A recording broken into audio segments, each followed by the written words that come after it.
The wild weather disrupted today's flying visit to Tasmania by the Prime Minister. Tony Abbott and the Treasurer Joe Hockey were in the state for a meeting of their Tasmanian Economic Council. They're also trying to convince the state government to sell assets such as Hydro Tasmania. Two leaders travelling in different directions. The Premier arrived in Launceston to meet the Prime Minister, just as bad weather diverted Tony Abbott's plane to Hobart. They had two attempts to get into the airport at Launceston.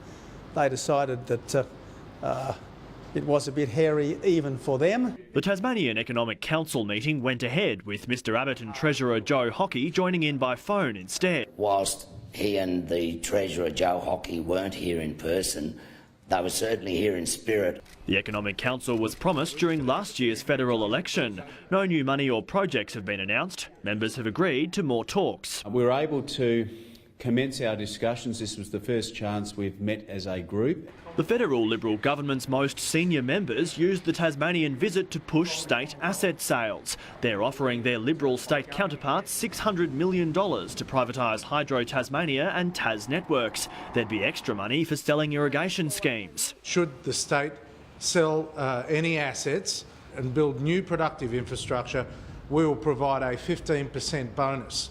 Selling assets to fill that budget black hole left by Labor and the Greens, income-producing assets, just simply doesn't make sense. It'd be a short-term fix, and it's one that we're not going to entertain. Well, let's see how things evolve. Will Hodgman says it wasn't appropriate to use the meeting to raise his concerns about Canberra's $2.1 billion cut to state revenue. I get plenty of opportunity to fight very hard for Tasmania, to take issue with some of those budget cuts that are affecting our state. The leaders did discuss freight subsidies across Bass Strait. They're remaining tight-lipped, but the Premier is expected to make an announcement about his $30 million subsidy for an international shipping service in the next few weeks. Stephen Smiley, ABC News.